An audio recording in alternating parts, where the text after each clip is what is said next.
You're listening to Get to Know World of Warships, a podcast created by Boggzy and Synpax.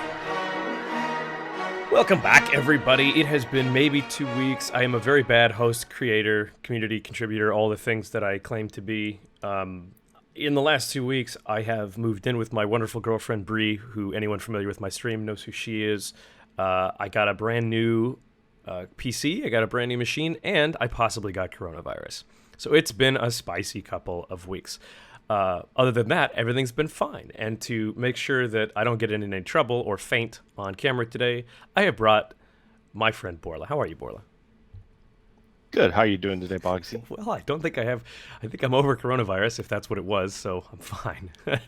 But I think I have you indirectly to thank for my new machine. Would you care to tell the people why? So one of my oldest Warships buddies, JGHC, who I actually got to know because he was a +1 for a good player that joined our clan. He had a hand-me-down PC. Yeah. He had a hand-me-down PC that he asked me if I had a home for, and I didn't, but I thought of you and mentioned it, and he was generous enough to forward that on to you. He's a big fan of you and your content and Twitch, and so it was a good fit. Well, JGHC, obviously you're a moderator in my channel on Twitch, and I appreciate the fact that you went to such trouble to send me this machine, because for anybody listening who doesn't know anything about my machine, it no longer is powered by hamsters. It's now powered by hope, inspiration, and the future. That's what it is. That's my poetic license for today. So thank you very, very much. It has made an enormous difference in streaming and editing and overall performance. You are my hero, my man. So thank you very much. But Borla, lots has happened. There's been Snowflake started today. There's been Clan Brawl. There's been Verizon Tournament. There's been Makarovs. There's been just all sorts of nonsense. But we're gonna talk to somebody. Makarovs. I don't think I heard about that. Oh my God! We wish you a Makarovmas. We wish you a Makarovmas. Yeah. Well, I'm sure we'll touch on that with our guest, because this week, I suppose it's been 2 weeks, but this week I'm very, very excited because it's not often I get to reach out to a different server to pick up folks from EU or CIS or SEA, but our guest today is Blood Legend from clan TWA/BANCV, one of Europe's premier clans. I'm very excited to have him here. So everybody say hello to Blood Legend. Hello, Blood Legend. Hey guys. Thanks for having me here. Hey, it's our pleasure. Thank you for making the time. So now, most people who don't know anything about other servers, and I include myself in this category for the most part, have at least at some point heard the name BANCV. You guys are absolutely one of the premier clans in Europe, if not globally, because you guys are always in the top of the global tournaments and whatnot. So give us an idea, if you would please, where TWA BANCV came from, why is it two names, and who the hell are you? All right, so let's first start with the name that we've been having for quite a long time. So that's TWA, Total War Alliance. And you can kind of read between the lines because, the clan originated from people who were waiting for that title to happen, Total War Alliance. I think there was a collaboration with like Wargaming that was soon to come, but they were waiting for it, and therefore they just thought about jumping onto another Wargaming product, and that was World of Warships. So Anleitung, which is basically the leader of the clan ever since, he started to look into World of Warships, and he's a very competitive guy, and soon he thought of picking up more than just his buddies that he was trying to play Total War with, and funnily enough, just looked down the leaderboards at that time and just randomly picked people at the top of the leaderboard to approach. And this is basically how more and more good people came into the clan just by him literally checking the leaderboards and messaging them in game. Right.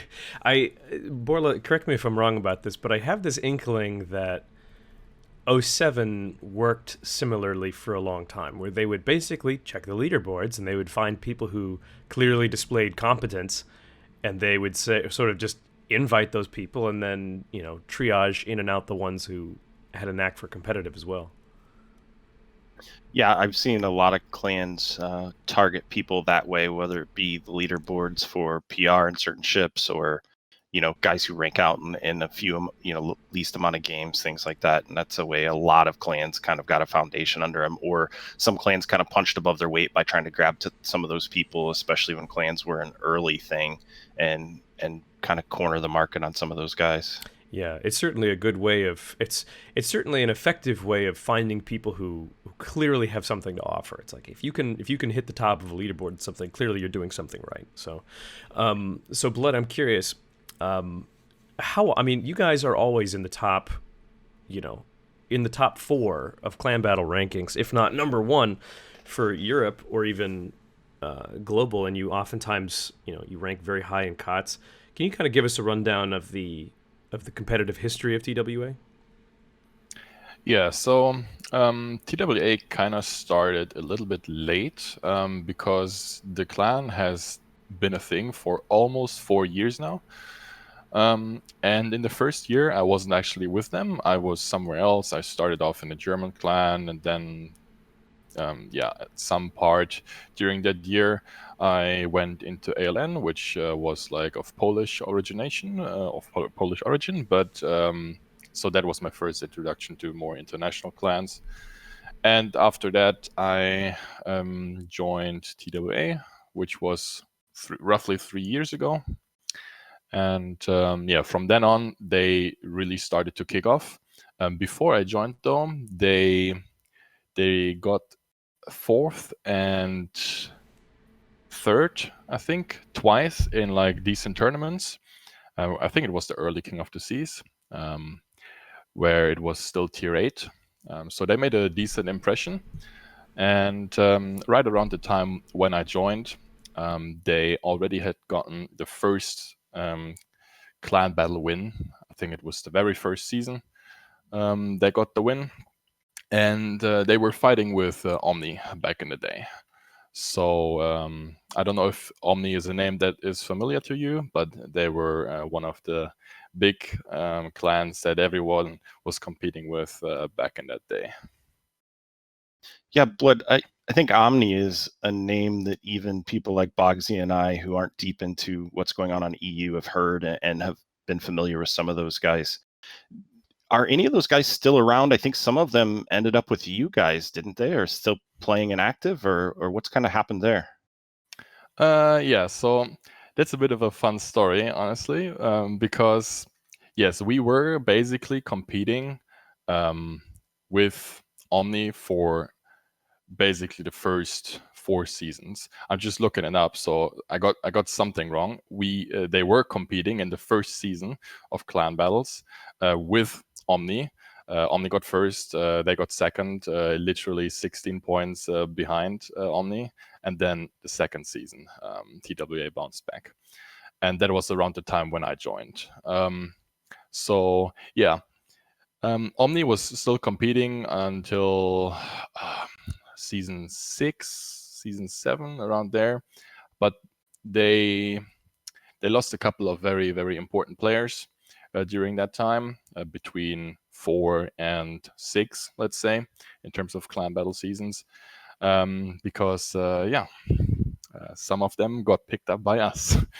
It first started with one of their main FCs, Spitas, and because of him joining, it was prior to the 5th clan battle season. He joined, and then he played for us the 5th clan battle season.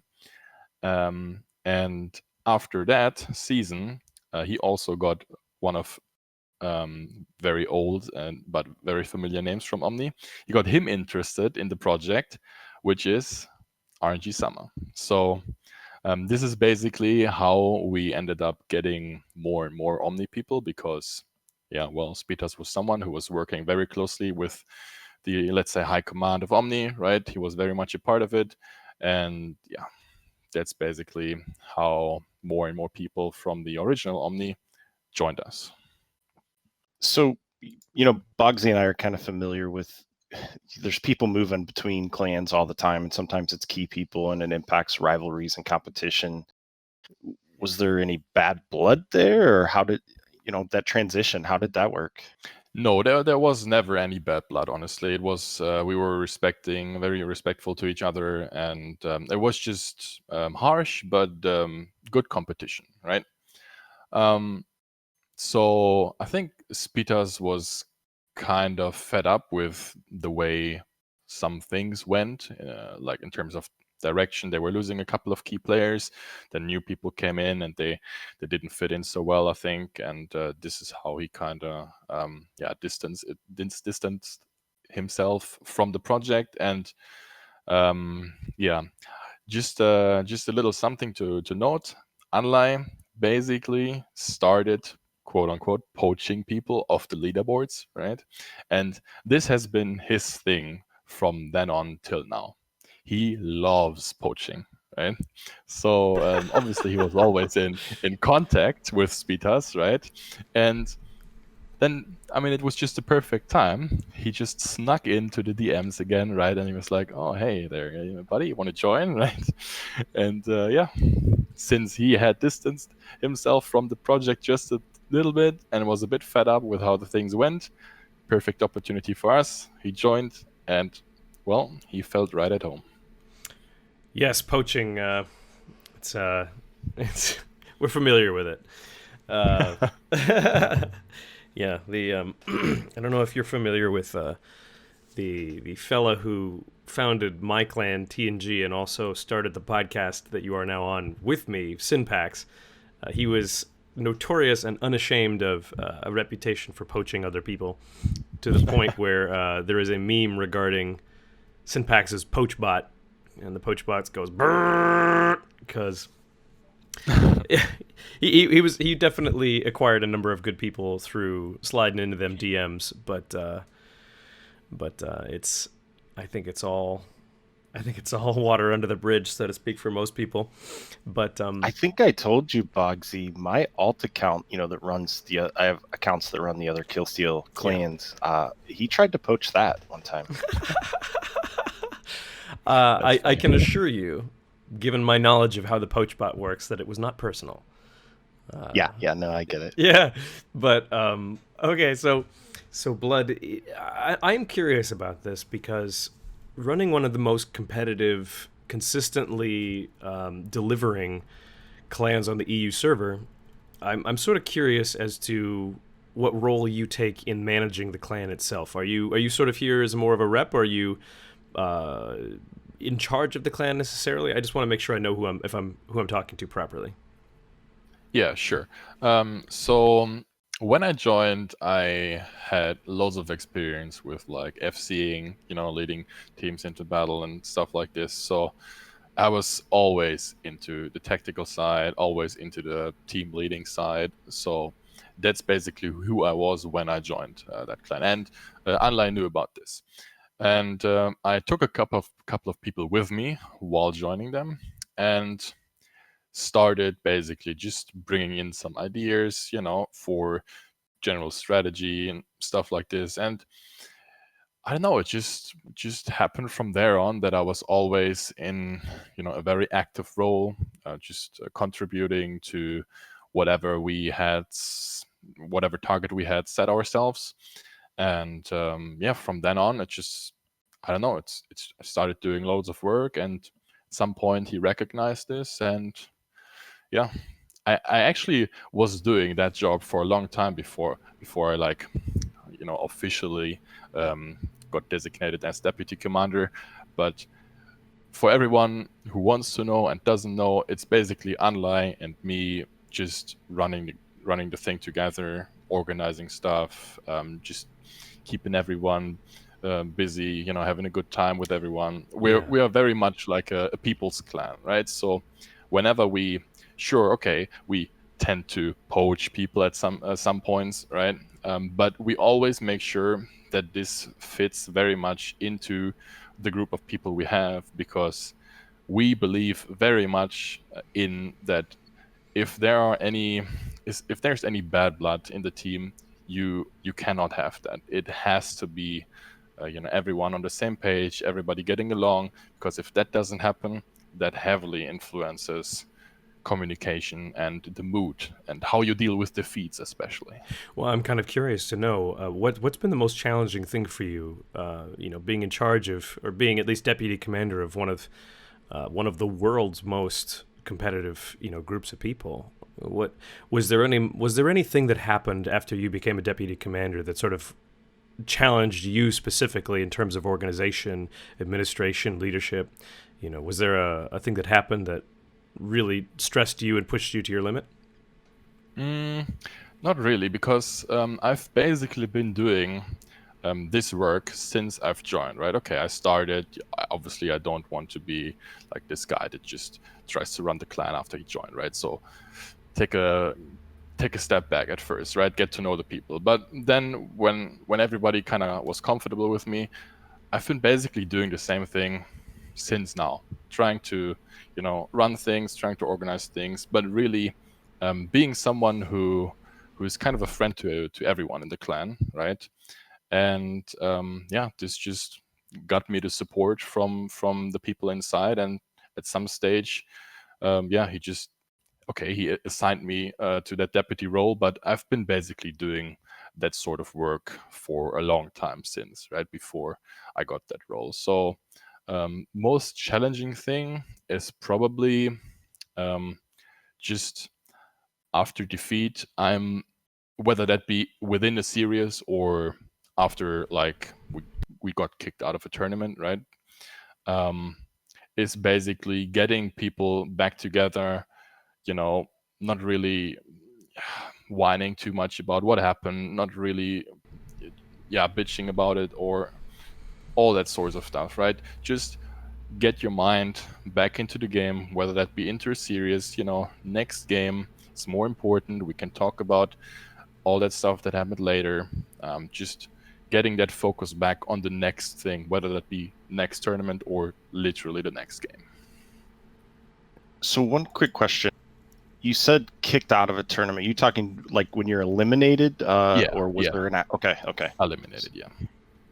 Yeah, no, that's a difficult situation to be in, that last game when you're no longer going to be playing, and sometimes it goes well if you feel everybody played well and did their best and got beat by a better opponent, and sometimes it's very frustrating.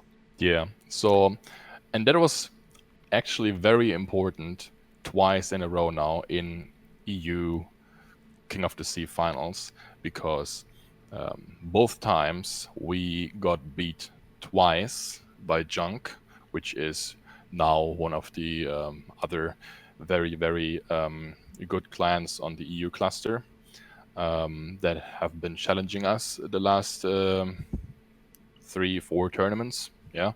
And we actually got pushed back, lost twice in a row in the best of 5, and then we had to mount this comeback.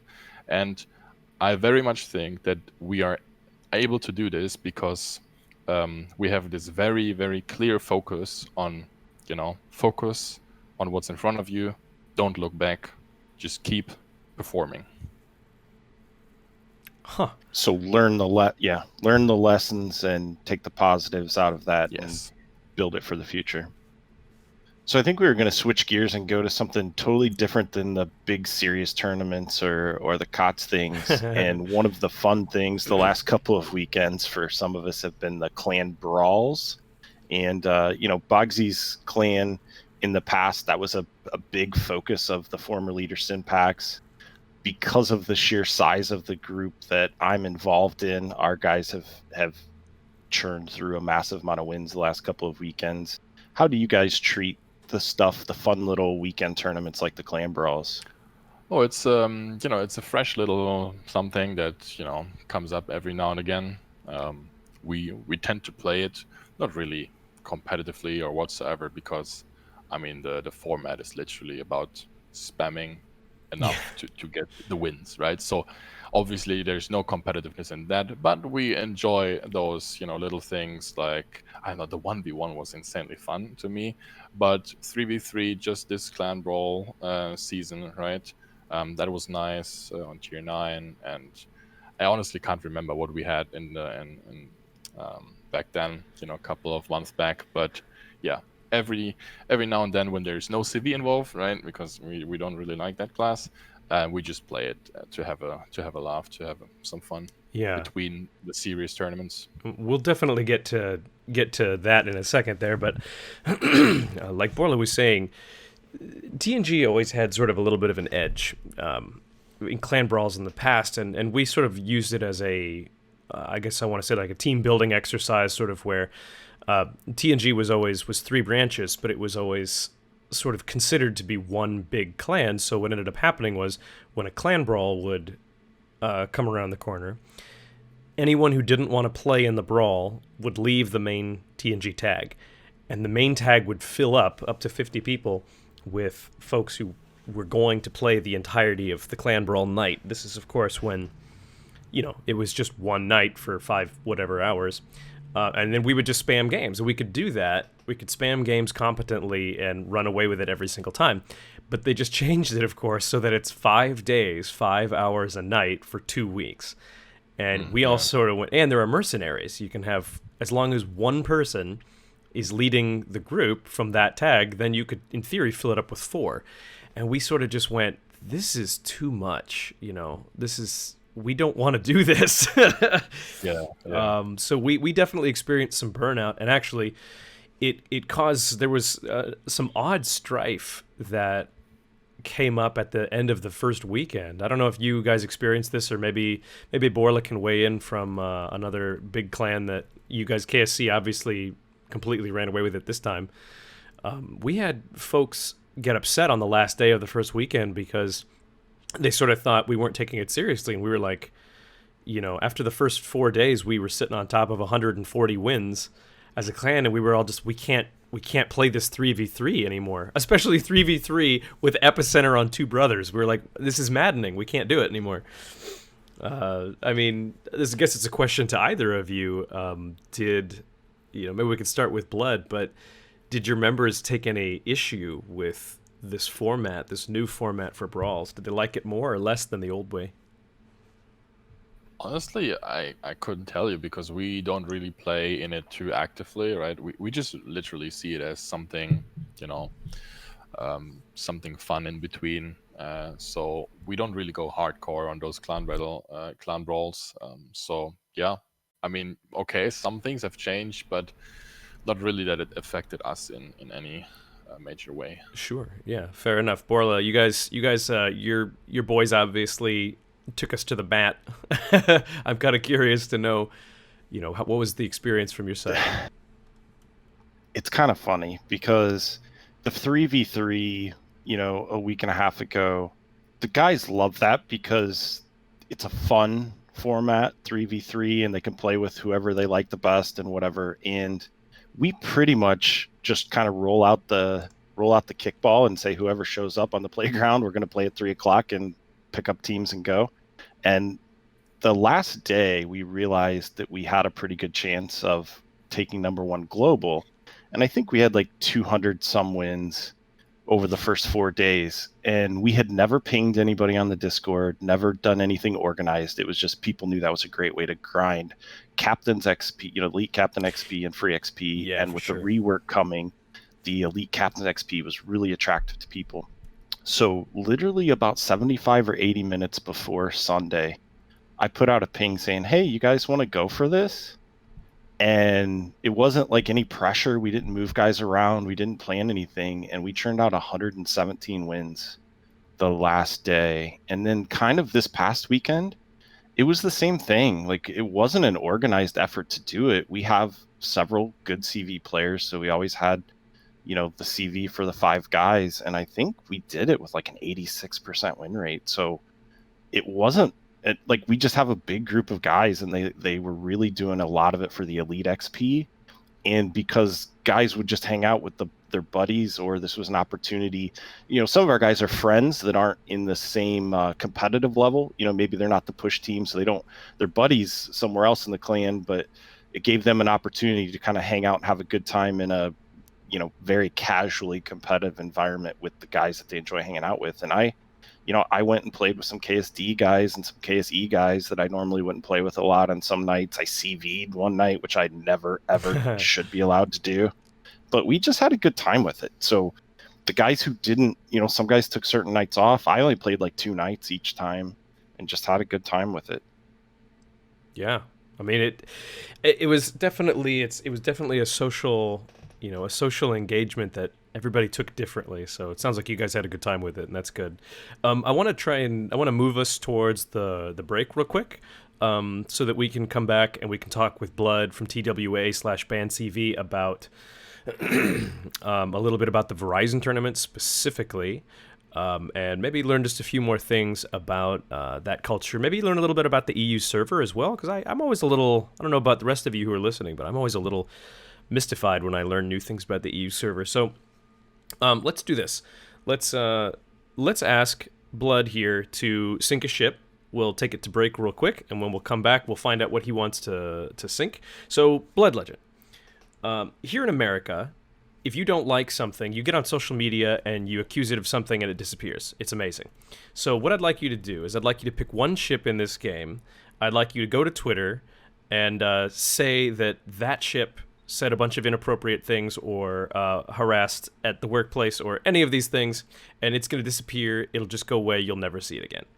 So think about that for a minute. Cancel. They call it cancel culture, Boggzy. That's canceled. Right. Cancel culture. You say that it showed a toxic workplace environment behavior, right? And then it goes away. So in that regard, we're going to have you do that, and then we're going to take a quick break here, find out what that's going to be on Get to Know World of Warships. Are you looking for the perfect smoke? Kind of smoke that sets you free every time you light up? Try American Ultra Longs for that sweet, sweet taste of disappearing from the world. Sure, the Brits will tell you it's not how long it lasts, it's how many you get. Or maybe the Swedes will try to convince you that smoking ain't healthy and to just say no. But here in America, we like a good long smoke. So next time you're looking to piss off a BB, light up an American Ultra Long and say, adios, amigo.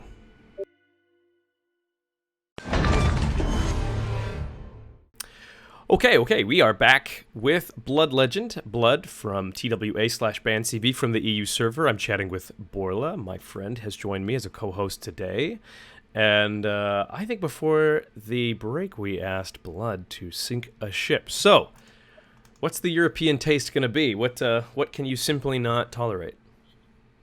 All right, so one thing in particular that has started to get into my horizon is a specific ship that very much influenced my workplace in a very bad way. And it's the ship of the lovely name that everyone has talked about a whole bunch these last months. It's the Petropavlovsk. Oh, okay. Good choice. So, yeah, since I'll explain a little bit, because some of the ships that are pretty cancer to the game are not really allowed to get picked anymore in the King of the Sea format, because simply they got removed out of the arsenal, right? Things like Smolensk, or now upcoming Smaland is going to be removed. Thunderer, right? Thunderer is going to be removed, right? So this is because, let's say I didn't pick Smolensk, right? But Petro is a tech tree ship that heavily influenced the meta in EU, basically to the point of us basically picking as many Petros as we could field in the last King of the Sea, and we were just so successful with it because it's just a ship that has really no big disadvantages, because Moskva, Stalingrad are like somewhat similar, but they all have their vulnerabilities. But Petro, it just doesn't care about anything, really. Yeah, the Petro, for those of you, I've been, forgive me here, gentlemen, I've been told by some of my listeners that they really appreciate it when I do little asides, and I say, for those of you listening who don't understand what's going on, The Petro is obviously is a Russian heavy cruiser tier 10, much like the Moskva and the Stalingrad, like Blood was saying. But the major difference is that the Stalingrad and the Moskva have two glaring weaknesses, and those sit on either side of the ship because they have these great big flat citadels that are not difficult to hit and virtually wipe out if you get their broadside. The Petropavlovsk sits so low in the water that it's actually extraordinarily difficult to hit those citadels. So it gives it this overwhelming feeling of tankiness that a heavy cruiser we feel like sort of shouldn't have. And on top of that, it's also really difficult to citadel from the air. So it's just way tankier than you'd think it would be. And that sort of causes everyone to go, well, if I can't, in competitive, you have to build your lineups around the fact that a Petropavlovsk can just sit there and not die. It's so hard to punish when it makes a mistake. Maybe put it that way. Maybe that's the right way to put it. So those of you who aren't quite familiar why the Petro is so dominant in many ways, that's why. Well, and I have a question for Blood on that. With the Verizon tournament and the finals, I believe, correct me if I'm wrong, had ship bans at the end, and EU has not used ship bans in COTS. Do you from your experience of those two things, do you have a thought on whether ship bans would be good for these types of tournaments, and or if EU COTS might implement those to add some variety and change some of that? With, like you said, some ships are going to be taken out because of the arsenal, but the Petro is not one of them. Yeah, it's a good topic actually to chat about, because I actually like what we have in Europe, and that is not having those ship bans. Yes, Petro did get introduced, and it made a heavy impact. And yes, I would like to be the Petro, the one exception of getting banned from the next King of the Sea tournament, even though it is still accessible through the tech tree, because it's just so broken and does so much negative things to competitive gameplay that, yeah, I would like for the Petro to be removed for the next COTS. But I do really like the fact that just by introduction of new ships from time to time, the meta just shifts, right? So if you have everyone have the opportunity to pick anything from the pool that they like, no bans, right? Just by the sheer nature of the game, more ships get introduced. The meta shifts, and I like my freedom of just picking whatever I want and not having to think about those bans. I know that it has its positives too, and obviously a whole bunch of more mind games, right? And it's a whole bunch of more work as well to be prepared for a tournament with bans rather than without bans. So it has positives, but I don't know. I just like the fact that, NA has its own thing and EU has its own thing. Yeah, sure, for the future, obviously it might be beneficial. I'm pretty sure we're going to talk about that too. More international tournaments would mean, if we are on the same page, that means the whole thing gets more competitive because everyone gets to prepare in the same format. But for now, I like it, EU having its thing and NA having its thing. Yeah, and I think the point that you brought out about it being different than having international tournaments, obviously we're all familiar with 07, and they're very strong in Kings of the Sea with the ship bans that are on NA, and so they were pretty familiar with the Verizon format. And like you said, there's some mind games and some extra preparation that takes place when there are ship bans in play. And you think their experience with that and their success in that helped them in the Verizon tournament? Probably. Although I would say that our performance didn't really get influenced by that. So I think we are adaptable enough, and basically it's one of the reasons why we are, so damn strong in these last years, or have been so damn strong in these last years, because we can just adapt really well to whatever we put our minds to. So surely it helped being familiar with the whole format for 07, but for us in particular, it didn't really influence us in a negative way. Well, I kind of want to ask your opinion on the Verizon tournament specifically. I think that from what I could tell, there was a lot of folks who sort of rolled their eyes at the idea of another Tier 8 competitive format, but the fact that there were no CVs allowed in the format as well, I think made people go, well, okay, Tier 8 or not, there's no CVs, so you know, let's get involved. And then, of course, excuse me, and then, of course, like, this tournament was the single biggest I want to say like public display that wargaming has had so far. I don't, and stop me if I'm wrong, gentlemen, but I don't think they've ever had a tournament where the official WoW's channel had 52,000 people watching it at one point watch this tournament. That was incredible. So I think there's a lot to talk about in that regard, and I want to, I'm not quite sure where to start us off other than this was a really successful tournament in the sense that there was a big cash prize, which meant the competitive teams, all of you folks, really, everybody sort of put a little extra effort in. But, well, let's just see. I guess first question is, how did you guys react to this tournament? Did you take it real seriously? Did you have a good time? What was your thoughts initially on Tier 8? And, yeah, let's start there. All right, so it was a pretty busy like couple of weeks before the tournament, because we also participated in the WMI tournament, which happened at was it last weekend of November? Second last, so 21st, 22nd of November. We had that tournament, which also had a $1,000 cash prize, so we also took that seriously. Sadly got knocked out in the finals, so got second. But yeah, it was a pretty busy period where there was lots of stuff happening.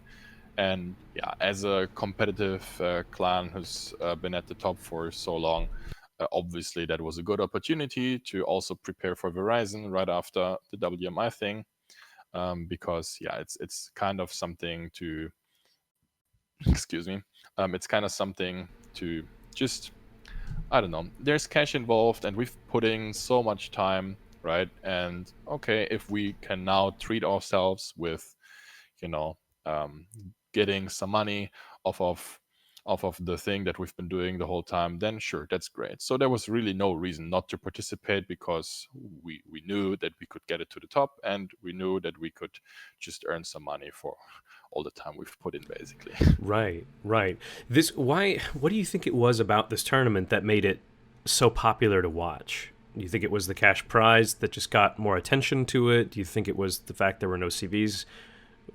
Do you think there was a primary factor? Yeah, I very much think so, that tier 8 was the primary factor. And this goes way back, because back in the day, competitive happened on tier 8, right?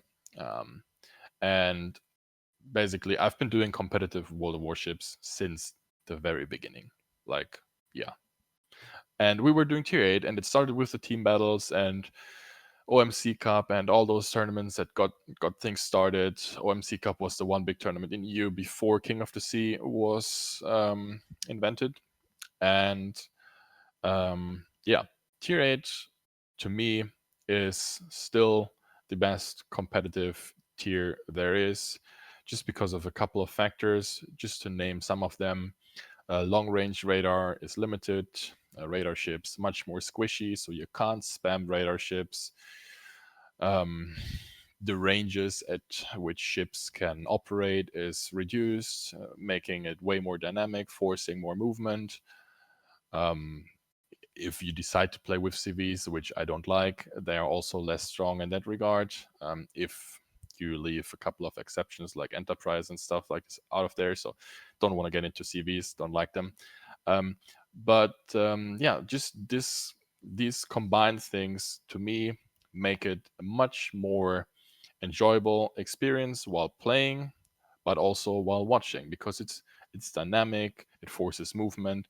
Whereas tier 10, you can literally put a radar ship everywhere if you wanted to, because there are so many that are so versatile in many roles, which on tier 8, yeah, you really have to pick what you want, right? And they're so different, again, so squishy, right? And if there was one thing that I could remove from the tier 8, if we're just saying we're playing without CVs, it would be the Russian battleships, because they're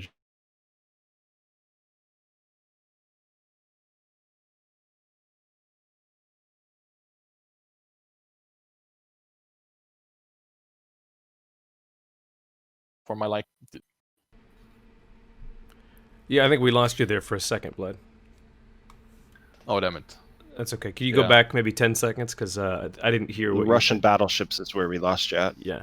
Oh yeah, so I said if there was one thing that kind of disrupts the whole nice thing about Tier 8, then that would be the Russian battleships, because they bring that tankiness to the Tier 8 meta that it doesn't need, because it's already more difficult to kill something on Tier 8 than it is on Tier 10. So bringing the Russian battleship that you could just put there for like 5 minutes and it doesn't die as long as it doesn't eat torpedoes, that's just kind of bad for the Tier 8 thing. So yeah. What did you think about the way they led up to the tournament with kind of the mini clan battle season to qualify teams? Yeah, so they are. I just summed up a couple of negatives and positives about the Verizon thing. So that was also one of the negatives, the quali phase. I didn't like it just because they chose the easy way, right? Okay, they have the system with clan battles, this point system, and they were thinking, okay, very little amount of input from us, but we can get people qualified. So that brought a couple of problems, because people were allowed to spam themselves up into the leaderboards in those 3 days, because that's just what you can do in a clan battles format with that point system within a short period amount of time. If it was normal clan battles and you play over a long period of time, that means kind of people drop back, because they are not really able to provide those high win rates that you need at the end of the season. So yeah, I don't like qualifying with this CB format, and not only to mention that they introduced this new point system where you would get way more points than ever before. So we all prepared for the old point system, but then we played a new one which nobody knew about. So yeah, it was a mess, really. But at the end, yeah, we made it. But for the future, I would much prefer an old style quali phase with just basically how COTS does it, right? You qualify through like brackets, and yeah, just old school. Do you think So do something the weekend before or something like that with qualifiers? Yeah. Huh. I It mean, would how do be you... more work that you have to put in as like the tournament orgs, but I think in the end they would benefit from that, because it would weed out the people that are actually, good enough for qualifying into the tournament, and yeah, Huh. just more competitive. I wonder if they could lean on the King of the Seas organizers to help them do something like that. I know they're not employees of Wargaming, but they certainly have the experience in that format to maybe lend a hand or what have you. Yeah. So I thought that the Verizon tournament was a great success in the sense that it really made the game for the first time to me feel like an esports game. I don't know. It was just very exciting seeing so many people paying attention, to one thing at one time. And I know that's a little simple of me to say that, but to just tune into the official World of Warships channel and see 52,000 people watching goes, whoa, that's significant. And I know I even asked Sub Octavian directly on this podcast. I said, do you consider this to be a competitive, game? And he says, well, I don't want to misquote him, but the gist of it was him saying, yes, but we don't ever consider it to be an esports game. It's never going to get to that, level of competitiveness. And I sort of went, okay, fair enough. But this really did feel for a moment to me like, holy crap, this feels like esports level almost. Do you think that they can take anything away from this moving forward into future tournaments, future sort of competitive assets and environments, and kind of elevate it a little bit? Do you think there's something to be taken away? Oh, for sure. I mean, I don't want to come across as the guy that just puts a whole bunch of negative thoughts to the tournament. I did like it, right? But if you like something, but there are problems with it, you want it to be better. You want it to become better, right? So I do think they have something in their hands, because Tier 8, first of all, great. I went into all those things, right? And then again, international tournaments. I put down this note saying international tournaments are what we need. And I truly believe in it, because in the grand global scheme, this is what gets people's attention. We have seen it so many times that, like, the King of the Sea international tournaments, they pull up huge amount of viewership, even more than just the regional finals, right? So this is really the one thing that, if they decide to move forward with this general theme, yes, this is what we need. This is what we as a competitive scene globally should focus on, because that's what gets the viewers. And, well, if it wasn't obvious to the people, viewers gets the money in. Viewers gets people involved that want to put their money down, prize money, right? So yeah, we can have a little something. Yeah. Yeah. You know what's interesting, and Borla, I'd love to ask you to weigh in on this. Like, from a business perspective, what was different about this was literally Verizon did a partnership with Wargaming, which means that clearly they paid Wargaming for advertising. That advertising then can take a number of different shapes, one of which is, hey, we're going to offer some content in-game. You know, we'll offer a variety of things in-game that you can grind and unlock that, you know, and we'll just plaster the name Verizon everywhere. But to then actually sponsor a tournament out of it is something that we haven't really seen before. So I'm kind of curious to know from your perspective about, you know, is this, do you think that an advertiser, for example, or a partner who wants to just get their name out, do you think this is the right way to sort of, forgive me, I'm reaching the end of my own marketing understanding here. Do you think that a tournament like this is a really good way to get that name of the sponsor into people's heads? Yeah, as long as it's a broad product that, you know, Verizon, all of us, I'm sure, have a smartphone, a cell phone. Almost anybody who listens to this, half the people are probably doing it on their device. So that's a pretty universal product. I think it would have to be something pretty universal like that to make sense. Kind of tongue-in-cheek, I would recommend the next sponsor do it at a time where there hasn't been a massive patch dropped that irritated a bunch of people because of something going on. You know, hopefully not too many Verizon people were reading the chat, because the play was very good and the games were interesting, but there was a huge distraction there because of the timing of it. And, you know, you and I had some conversations. I can't believe somebody didn't say this, you know, let's not do a tournament right after we're going to have this massive, you know, issue with the Santa Crate thing. Not to go sideways into that. That's fine. Like, there had to be some foresight that when we're going through all these crates and people have an opportunity to be frustrated, I wouldn't put a big tournament right after any patch. You know, the captain's rework coming up, the CV rework in the past, the Puerto Rico, like, do it 2 or 3 weeks into any patch, so that, one, if there's been any issues, you know, last COTS we had the turret traverse with the battleships, which was super fun as a battleship player, but it definitely changed some things in the competitive. You know, any of these tournaments I would put in the 3rd or 4th week of a patch for that, but I would love to see more of them. The question that I would ask Blood about these, and this is something that we're cognizant of in our group, we try to be Blood sustainable, right? So I like my guys, and I don't want to be churning through a bunch of guys and burning people out and have to replace them. I'd rather keep the same guys long term. So we take certain tournaments less seriously than others for sustainability reasons. We pick and choose when we really push things. And if these tournaments pop up more and more, and I think they should, and then you have Kings of the Sea, you have WMI, you have clan battle seasons, you have less serious things like the brawls and other things, and then now ranked is perpetually going to be going on. Do you have any fear of your guys, or in general the competitive community, being burnt out because of too many options? Yeah, for sure. You definitely will have to, you know, sort of pick your battles in the future. For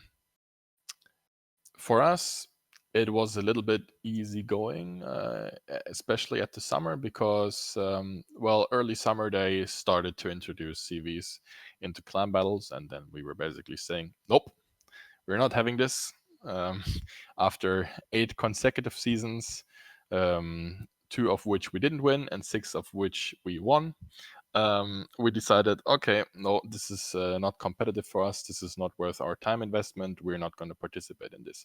So basically, I say it was easy on us because we didn't feel the need of playing in clan battles during the time where WMI came up, right? There's like Phoenix tournament that just came up in Europe, which we have also been participating in.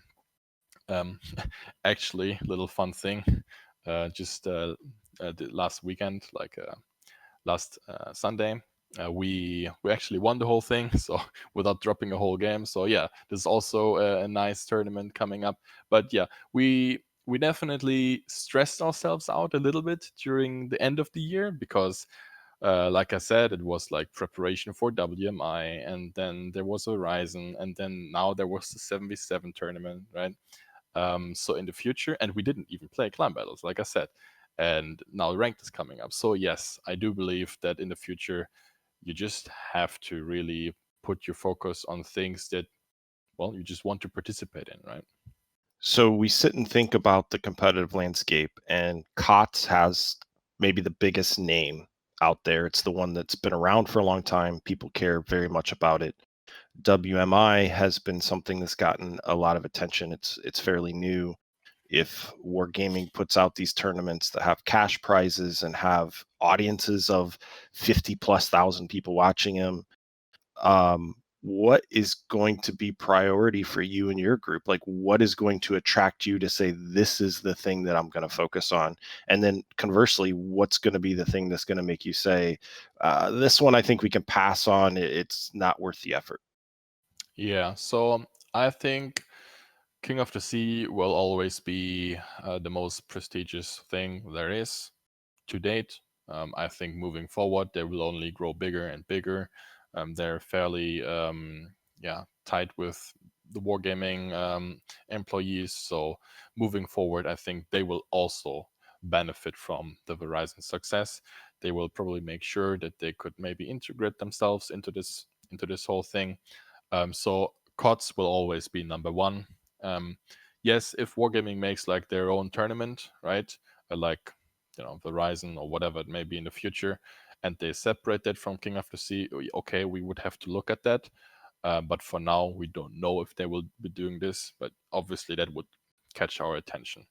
It would only make it more difficult though for participating like in other tournaments, because then if there's 2 big tournaments, yeah, that'll take up a huge amount of your time. But we like to focus on the big prestigious things, plus like little tournaments on the side, specifically different formats, right? Because it just gets your mind off of the standard 9v9, 7v7 kind of thing, right? Especially 9v9 in COTS. And yeah, like the Phoenix tournament that just came up, it was 3v3 in the beginning, and now it was 7v7. So just a little something. And I would hate to be the one saying, okay, we can't participate in those little fun tournaments anymore because, yeah, now our schedule is packed with these big tournaments. But sure, if they're money prizes, if you can make money off of your hobby, then why not, right? Yeah, sure. Now, based on the link you shared with Boggzy and I a little bit ago during our break in the podcast, I'm guessing whether CVs are in the tournament or not might be a factor for you. Yes, yeah, that's actually good reminder. Yeah, if there are CVs in it in the future, there's a high chance, unless they, I don't know, dump a huge amount of prize pool into it, then obviously you would have to reconsider, right? But okay, because I mean, who says no to money, right? But yeah, moving forward, if there are no CVs, we will participate. If there are CVs, no, just not worth our time. Very good. Well, so we'll go ahead and move towards wrapping up here. We're going to ask you to poach Synpax, which is a game that I like to play where basically, like I was saying, our former clan leader, Synpax, notorious for poaching. So if you were going to poach Synpax to TWA, what would you say? What's your pitch for TWA? All right. So I have a little something prepared for this, of course. So yeah, to Synpax or whoever has the honor of getting a message via online, right? We're basically just a bunch of EU elitists who like to poach all FCs that we can get our hands on. Play for us, and you may never have to do strats again. But if you're in and feel comfortable with us after a couple of weeks, month, then we are going to encourage you to do what you do best anyways and start to get involved into tactics so we can claim our full FC lineup again. Amazing. Nice.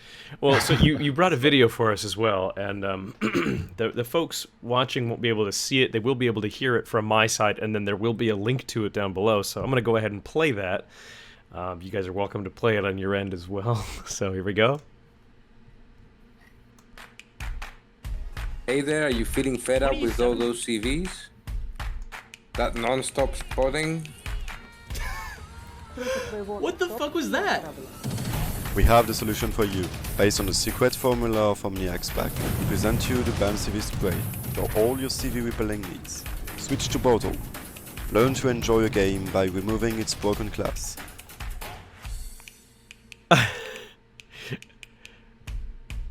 Okay, so this is what you guys created as like a fake, as like an ad for BANCV for the WMI tournament, right? Yeah, exactly. So guys should ask everyone, all the participants, if they would want to come up with a little something, like a little promotion video. And yeah, this is what we came up with. I mean, right. All listeners, feel free to click it in the description, watch the video again, because there are some amazing graphics as well, and yeah, little puns everywhere, especially at the end of the video. Yeah. So it's like a fake ad, and it's like a fake ad for an anti-CV like bug spray that you spray on things to repel CVs. That's I like it, man. It fits right in with us here. So, well, volume isn't up. Oh, I don't think they're gonna hear it. I don't think they're gonna hear it through you. They'll hear it through me. But anyway, well, Borla, have you got anything else? Otherwise, I think I would like to let our friend here go back to his business of stomping around Europe. No, it's been a pleasure to talk to you, Blood. I appreciate your time with us. It was nice to hear some of your thoughts on the tournaments, and it was an interesting chat, and appreciate, as always, Boggzy, you having me on and letting me have some fun here with you. Oh, it's my pleasure, my man. I appreciate you coming on. And yeah, so Blood, is there anything else you want to plug before we go? Yeah, well, it's great that you guys have interest in the EU scene, especially doing this podcast with me representing TWA BANCV. So like I said, I'm really just representing the whole clan, so just really great to have the opportunity to do that for my team members. And yeah, I mean, if we're gonna have maybe some nice things in the future that you have planned, I've caught my attention of little things that you have planned. Yeah, I'm great to be there again. It was a good time here. Wonderful. Well, thank you very much, and thank you all for listening too.